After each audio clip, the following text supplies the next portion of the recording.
আরে তোরা শুধু আমাকে এইটুকুনি বল, তুই রান্না করবি না, তুই রান্না করবি না, তাহলে রান্না করবি কে এই বাড়িতে? আজকে আমি রান্না করতে পারবো না, তোমার বৌদিকে বলো রান্না করতে।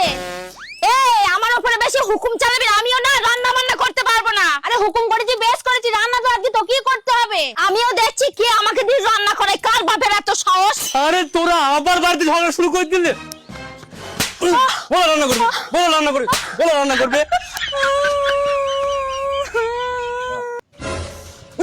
বলো রান্না করবে, বল রান্না করবে, বল রান্না করবে। সারাদিন শুধু চুপা রান্না বান্না করার বেলায় নাই। সকালবেলায় কাজ থেকে বাড়ি এসে একটু খিদে লেগেছে, খাবো তা নয়, দুদিনে ঝগড়া করে মুখ তোলা করে বসে আছে। তোর এত বড় সাহস, তুই আমার গায়ে হাত তুললে। বেশ করেছে, দরকার পড়লে না পাও তুলবো। দাদা তোকে আমি দেখাচ্ছি মজা। তোর দাদা আসো, কত ধানে কত চাল তোকে আমি দেখিয়ে দেবো। শালা কত বড় নিবংছে।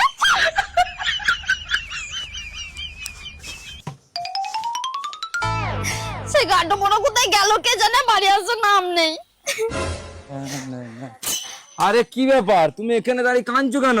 তোমার ভাই আমাকে মেরেছে। তুমি আমাকে একটা কথা বলো, আমি তোমার ভাইয়ের খাই না পড়ি যে ও আমাকে মারবে? কি?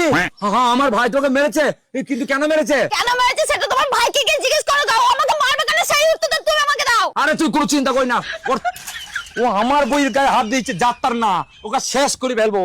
লাঠিটা দে, শেষ করে ফেলবো।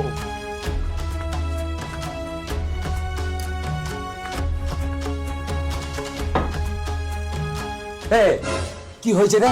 তুই তোর বৌদিকে মেরেছিস কেন? হ্যাঁ, আর বলো না দাদা, মাঠ থেকে বাড়ি এসে দেখছি দুই বইয়ের মধ্যে কেউ রান্না করেনি। ওই জন্য তোমার বৌমাকে দু চার দিয়েছে, বৌদিকে দু চার দিয়েছে। আরে তো দু চর দিয়ে কি হবে, সারাদিন লাঠিতে করে মেরে ভেজতে পারলে না? হ্যাঁ, তুই বলো না, মাথা গরম হয়ে গেছিল আমার। শোন, যা হওয়ার হয়ে গিয়েছে। ওরা না যতই বুঝাইস, ওরা সারা জীবন ঝগড়া করতেই থাকবে। কিন্তু বাইরের পরিস্থিতি এমন দেখলাম, তোর বৌদি তোর উপরে প্রচুর রেগে আছে। তা আমি যেরকম বলছি সেরকম কর, বাড়ির রান্নাও হয়ে যাবে আর তোর বৌদিও খুশি হয়ে যাবে। তা বলো কি করতে হবে? শোন, এখন আমি তোকে বাইরে নিয়ে গিয়ে দু একটা ঠেলা দেবো, তুই ঠেলাটা খাবি, যেন রাগমাগ করিস না, তাহলেই হবে। চ আমার সঙ্গে, বাকিটা আমি দেখে নেবো। আয়।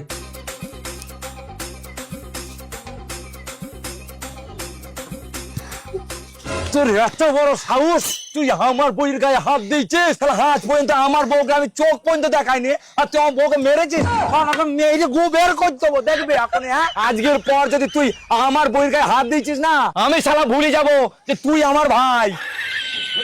আরে শালা তুই কি ভেবেছিস? কি ভেবেছিস আমার বউ কুড়িয়ে? আরে আজকে তোর বিয়ে হয়েছে, আর তোর যখন বিয়ে হয়নি তখন এই বউই তো পুরো সংসারে রান্না করে খাওয়াইতো। ভুলে গেছিস নাকি তুই? হ্যাঁ, এক্ষুনি দেখ, তোর বইয়ের অপেক্ষা আমার বউ করবে না। আমার বউ কি বাড়ির সমস্ত কাজ করবে, তারপরে রান্না বান্না করে এক্ষুনি সবাইকে ভাত বেরিয়ে দেবে। আবার দেখছিস কি? হ্যাঁ, দেবো মাথা ফাটিয়ে দেবো। আমার বইয়ের গায়ে হাত দেবে। হয়েছে তো? জীবন শান্তি হয়েছে তোমার? হ্যাঁ হয়েছে। তাহলে এবার যাও গিয়ে ভাত চাপাও গা, খিদে লেগেছে, নাহলে মাথায় ডান্ডা মেরে মাথা ফাটিয়ে দেবো তোমারও। যাচ্ছি। হ্যাঁ যাও। যত সব। কি বন্ধুরা, কেমন ভিল কি দেখালি?